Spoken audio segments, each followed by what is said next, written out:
On fait un petit clap de professionnel. On va se mettre cosy. Bonjour à tous, aujourd'hui nous allons faire des Lego et on va discuter parce que ça fait longtemps qu'on n'a pas discuté et je crois qu'on a vachement de choses à se dire, vous et moi. Alors déjà, oui, j'ai changé de coupe de cheveux. Voilà. C'est ça qu'on va faire.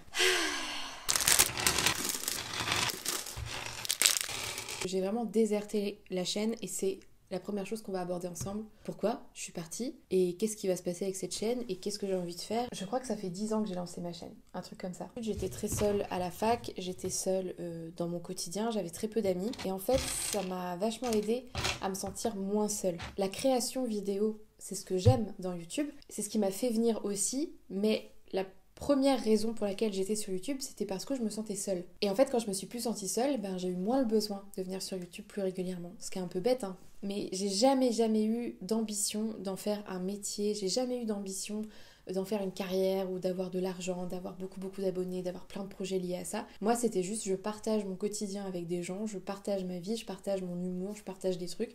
Et puis, c'est tout en fait. Je cherchais pas autre chose avec cette chaîne. Ça, c'est une des raisons pour lesquelles je suis un petit peu partie de YouTube. C'est parce que tout simplement la vie réelle était vachement intéressante d'un coup.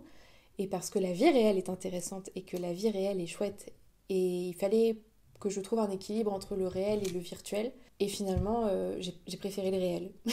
Deuxième page. On avance à une vitesse. Un jour, j'ai été invitée à donner une conférence. Genre, je suis arrivée et on m'a présenté, on fait voilà Charlotte Queen. Parce que Charlotte Queen, c'était mon pseudo avant. Et j'étais là, mais je suis pas Charlotte Queen. Enfin, j'ai un nom. Je m'appelle Charlotte Altos et j'ai fait autre chose que YouTube. Et ça m'a tellement... Il y a eu un déclic en moi en me disant, j'ai envie de parler en mon nom et j'ai envie d'être qui je suis, j'ai pas envie d'être cachée derrière un pseudo et j'ai envie de la vie réelle encore une fois. Parce que je voulais vraiment me concentrer sur ma carrière, je voulais me concentrer sur la carrière de ma vie réelle, même si ça m'a ouvert plein de portes et ça je suis hyper reconnaissante. Ça m'a ouvert des portes, ça m'a donné confiance en moi, ça m'a appris le montage, ça m'a fait rencontrer des gens incroyables, des gens que j'ai encore aujourd'hui. Un de mes meilleurs amis, je l'ai rencontré sur YouTube, donc ça m'a apporté énormément de choses. Et il y a eu aussi ce truc de... Sur YouTube, j'étais drôle. Et même à un moment, j'ai eu ce truc-là sur Instagram où ah là là, t'es trop drôle, tu fais du contenu super drôle, j'adore, t'es drôle, ça me fait du bien, blablabla. Moi, je suis pas tout le temps drôle. Sinon, ça sera insupportable. Et ma vie quotidienne, c'est pas juste être drôle. Et quand on m'a dit ça un jour, je me suis dit, bah non, en fait, ça m'a embêté, ça m'a fait chier qu'on m'assimile à quelqu'un de drôle et c'est tout. Et ça a aussi contribué au fait d'arrêter YouTube dans la forme que ça avait pour moi. Maintenant, qu'est-ce qui se passe? La création vidéo me manque énormément. Ouais, j'adore créer des vidéos au travail, c'est ce que je fais, ça fait partie de mon travail. J'écris, je conçois et je filme et je monte des vidéos. Ce qui me manque, c'est de créer pour moi et d'avoir ce côté, de la création, de faire des choses pour moi, de faire du montage pour moi, etc. Chose que j'avais perdue au travail. Il a fallu que je trouve vraiment l'équilibre et aujourd'hui j'ai envie de le trouver, cet équilibre. Donc qu'est-ce qui va se passer sur cette chaîne? J'ai pas mal de projets en route et ça je vais en parler. Et j'ai envie de les partager et d'en garder une trace. Ce serait donc de partager avec vous ces projets-là et vous emmener avec moi dans ces projets-là. C'est cool, non? Vous êtes contents, hein? Excusez-moi, je cherche la bonne pièce. Avant de vous parler des projets, on va parler de ma vie. Là, il y a des choses à dire. Déjà, nouvelle coupe de cheveux. Hein? Voilà, on n'en parle pas assez. Bonjour, mon chaton. Oggy est toujours là. C'est bien, vous êtes contents? Oggy a eu 7 ans. 7 ans! Vous m'avez connue sur cette chaîne en couple avec Damien. Damien, on a été ensemble pendant 8 ans. Et en septembre dernier, j'ai décidé de le quitter, de partir, de voler de mes propres ailes. La trentaine m'a frappée de plein fouet. Moi, j'ai eu 30 ans et je me suis posée, j'ai dit, ok, qu'est-ce que je veux vraiment et qu'est-ce que je veux pas? Damien est un être super. On est encore en contact, on est encore proches parce que on n'a pas... il s'est rien passé de mauvais entre nous. C'est juste que pour moi, j'étais arrivée à la fin d'un cycle et qu'il fallait que je passe à autre chose. J'avais besoin de me retrouver. J'ai passé 8 ans avec Damien. 8 ans de vie. Pratiquement toute ma vingtaine, j'ai été avec Damien, qui a été ma première relation sérieuse. C'était pas mon premier copain. Premier copain sérieux. C'est un peu égoïste, mais parfois il faut savoir être égoïste. Et je pense que dans une relation amoureuse, il y a des moments où il faut être égoïste. Parce que pour moi, c'était impensable de me réveiller à 40 ans, 50 ans, 60 ans et avoir des regrets en fait. Il a fallu que je prenne une décision qui a été longue à prendre. C'est une décision qui a été très longue à prendre. Ça a mis plusieurs mois à cogiter, à me poser les bonnes questions, à prendre du recul, à demander une pause, à m'éloigner pour au final prendre la décision de le quitter. Mais ça fait partie de la vie. Ça fait réellement partie de la vie. Il y a plein de couples qui se séparent, et il y a des couples qui se séparent jamais et qui finissent par se détester. Et moi, il est hors de question que je déteste Damien. Depuis ce temps, je suis célibataire. Je me suis beaucoup attachée à un garçon. Quand j'ai quitté Damien, quelques mois après, malheureusement, ça n'a jamais abouti. J'ai passé 8 ans avec quelqu'un. Au bout de 2 mois, je me jette presque à corps perdu avec quelqu'un d'autre. J'ai pris une grosse claque dans la gueule. Une claque nécessaire. Je regrette de m'être attachée à ce garçon-là. C'est un garçon encore qui est dans ma vie et que j'apprécie énormément. Et je regrette d'avoir été aussi vite avec lui. J'aurais aimé que ça prenne beaucoup plus de temps. J'avais besoin de me retrouver totalement seule. Et moi, je suis pas du genre à sauter d'une relation à une autre, quoi que ce soit. Après, si ça arrive, hein, c'est comme ça. Mais là, vraiment, je pense que l'univers m'a dit tu n'es pas prête. Claque dans la gueule. Là, on va ouvrir le topic du célibat à 30 ans. Mais génial, Charlotte, tu nous parles vraiment de plein de choses, c'est fantastique. Attendez, je cherche mes pièces parce que là, on n'avance pas sur le projet. Moi, j'ai vécu le célibat à 20 ans et c'est clairement pas la même chose. Début de la vingtaine toute seule, c'est pas pareil. C'est pas pareil parce que à 20 ans, personne ne s'inquiète pour toi. Genre, on se dit que c'est normal et que ça va venir. À 30 ans, on s'inquiète pour toi. Et c'est une réalité. En fait, tout le monde pense qu'à 30 ans, il faut être en couple, il faut être marié, il faut avoir des enfants, il faut avoir des projets maison. C'est internalisé le truc, tu vois. C'est ancré en nous parce que l'éducation veut ça et parce que la société veut ça. Et je dirais même que le fait d'être en couple, c'est parfois la chose la plus importante dans notre quotidien. Une fois célibataire, j'ai remarqué ça. En fait, on m'a tout de suite dit tu vas rencontrer quelqu'un. Non mais c'est bon, tu vas aller sur les applis de rencontre et tu vas rencontrer quelqu'un. Et moi j'ai vraiment vécu ça comme une pression qu'on me mettait. C'est plein d'injonctions à la con comme ça qui sont arrivées dans mon quotidien. Calmez-vous les gars, waouh, attendez. Ne m'embêtez pas, je fais des Legos. Célibataire, c'est comme si c'était un état de transition. Et que tu vas tout faire pour trouver quelqu'un. Et le plus vite possible, s'il vous plaît. Il faut que ce soit très rapide. Alors, je suis profondément persuadée que l'humain est de toute façon un être sociable, qui a besoin d'être entouré, mais on peut être entouré de ses amis, on peut être entouré de sa famille, on n'est pas obligé d'être entouré d'un conjoint. J'aime l'amour, ok ? J'aime l'amour. Je trouve que c'est merveilleux comme sentiment, je suis très romantique comme personne, donc ça me manque. Mais tout ce qui va avec la vie à deux, pour l'instant en tout cas, ça ne me manque pas. Et le problème, c'est que tu rentres dans une quête permanente de l'autre. Tu es dans une quête où tu dois trouver l'autre. J'ai essayé les applis de rencontre. L'injonction me dit, il faut que je profite. Je sais pas, je suis restée 3 semaines, 1 mois dessus en tout. Une angoisse totale. J'ai détesté ça. J'aime pas ça. Et puis, la paix. Système nerveux est calme. Les choses qui me prennent la tête, ça va être le travail, ça va être les injustices dans ce monde. En fait, les choses qui me prennent la tête ne sont plus liées à une autre personne. Je m'occupe que de moi. Pour l'instant, ça me convient.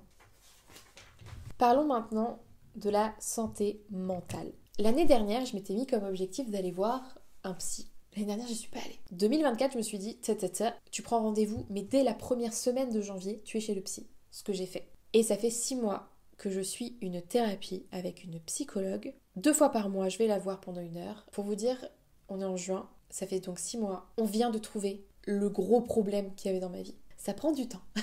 C'est compliqué d'aller voir une psy parce qu'on a l'impression, c'est un peu un aveu de faiblesse, on n'aime pas les problèmes mentaux des gens. Non, mais moi j'ai pas besoin d'aller voir une psy. En fait si, je crois sincèrement que tout le monde devrait aller voir une psy un jour ou l'autre, ou un psy un jour ou l'autre. On a besoin de réguler ce qui se passe dans nos têtes. On vit tellement d'émotions et tellement de choses dans nos vies que pour moi c'est essentiel d'aller voir quelqu'un un jour ou l'autre. Vous n'êtes pas obligé d'aller voir 2 fois par mois comme moi. Ça peut faire du bien en fait. Et moi je sais que ça me fait énormément de bien comme ça me fait du mal. Puisque je découvre beaucoup de choses. Vraiment je mange ces mouchoirs. Je suis là 5, 6, 7 mouchoirs. Je suis là, j'en fous partout. J'ai de la morve au nez. C'est un enfer. Mais ça fait vraiment beaucoup de bien. Et je sens que je progresse énormément. Je me suis pas assez occupée de moi ces derniers temps. Et j'avais réellement besoin de m'occuper de moi. Ma psy est super. Je m'entends très bien avec elle. Elle est dépassée à chaque fois par ce qui se passe, mais bon. Pour moi, la santé mentale, ça a été le gros changement de 2024. Il fallait que je prenne soin de ma tête. De mon corps aussi. Je fais de la danse, je bouge, je marche, je cours, je fais des courses à pied, je lève de la fonte. Mon corps est en pleine forme. Je suis hyper forte, je suis toujours aussi rondelette, mais je me sens bien globalement dans mon corps. On a abordé plein de thèmes, maintenant on va parler des projets. On va parler des projets, la chose la plus excitante. Déjà finir ce Lego. Oh Guignou, ça va? Les projets. Tout est lié au fait que je suis toute seule. Moi, il est hors de question que je m'apitoie sur ma solitude. J'aime trop faire des choses, j'aime trop bouger, j'aime trop découvrir. Donc, il a fallu que je trouve des choses pour ça. Première chose, en septembre dernier, je suis passée au rayon librairie de nature et découverte et j'ai acheté mon premier oracle. Un oracle, c'est des cartes qui vous lisent l'avenir ou qui expliquent le présent, voilà. Des cartes d'oracle. C'était jour de pleine lune. Je sais pas pourquoi je vous raconte ça. Bon, bref. Et là, un monde s'est ouvert à moi. J'étais très spirituelle déjà comme personne, mais j'avais jamais osé creuser plus que ça. Et alors, en achetant cet oracle, j'ai déclenché un truc dans ma tête en mode oh, mais c'est incroyable, j'adore les cartes. De cet oracle, je suis allée plutôt vers le tarot. Je pourrais vous faire une vidéo entière consacrée à ça parce que je suis passionnée par ça. Je me suis prise vraiment d'amour pour le tarot et j'ai commencé à étudier le tarot avec des bouquins, avec des vidéos. Et en mars dernier, il y avait un salon à côté de Rennes, à Brocéliande plus exactement, un salon oracle et tarot. Je me suis donc inscrite en me disant c'est cool, il y a des conférences qui ont l'air intéressantes sur le tarot parce que j'essayais d'apprendre mais c'est très dur d'apprendre toute seule le tarot. J'ai donc assisté à une conférence avec un tarologue et ce tarologue là, quelques mois après, il proposait une formation de tarologue à Brocéliande, c'est-à-dire à côté de chez moi. Je me suis inscrite et j'ai suivi cette formation. Je suis officiellement tarologue, alors reconnue par les guides spirituels. Je suis devenue tarologue. Passion pour les cartes en septembre, mais je fais une formation et je suis officiellement tarologue. Et donc le projet, c'est que j'ai envie de développer le tarot de façon professionnelle, je dis entre guillemets parce que je vais pas quitter mon travail pour ça, mais j'ai envie de me consacrer un petit peu à ça à côté, en proposant des consultations de tarot pour répondre aux questions des gens, et faire des tirages, et aider les gens, et parler avec eux, etc. J'adore les cartes, c'est une passion. Là, rien que d'y penser, j'ai envie d'y toucher. J'aime y toucher, j'aime les regarder, j'aime les tirer, j'aime les battre. On dirait que je parle je parle d'un truc un peu sexuel et tout. Non. Donc voilà le projet. Ça va être de lancer mon activité de tarologue. Chillax, tu vois, poupou. Non, je vais jamais poupou. On ne poupou pas ici. Ici, on fait brûler de la sauge. C'est ma boîte à plantes. J'ai ma boîte à plantes. Quoi, c'est dur à tout. Un regard. Un autre projet aussi, que je n'avais pas. J'ai commencé à partir toute seule, en périple. Petit disclaimer. Je ne pars pas au bout du monde. C'est pas mon style. Je suis pas quelqu'un de très aventurière. Voilà, ceci étant dit, je suis quand même partie en week-end, long week-end, toute seule, et à chaque fois je louais des logements. Et en fait, louer des logements, ça revient à cher. Donc il a fallu que je trouve une idée. Et si j'achetais une voiture, un utilitaire, que je vais tout simplement aménager en van, en maison sur roue, pour partir quand je veux, où je veux, bah nickel, bah faisons ça. Et qu'est-ce qui m'en empêche ? Je me suis tout simplement acheté une voiture. J'ai acheté un van.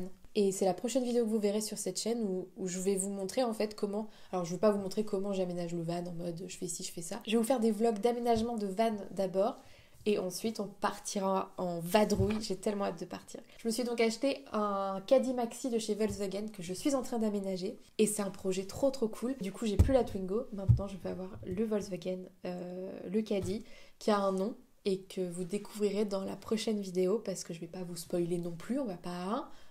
Mais voilà les gros projets. J'ai acheté un van et je suis tarologue. Ça, c'est les 2 gros projets de ma vie actuellement. En tout cas, j'ai pas fini le Lego avec vous. Je vous remercie d'avoir passé ce petit moment avec moi autour d'un grand verre de jus de citron et d'un Lego qui n'est pas prêt d'être terminé. On va pas se mentir, je vais y passer la soirée vu à la vitesse à laquelle je vais. Mais bon, puis on se retrouve très vite pour un premier vlog de type van, de type Vaubrum. Et salut, prenez soin de vous. Bye bye. Aïe, c'est quoi cette fin chelou? Aïe, oh là là, je vais faire des bêtises en plus. Allez.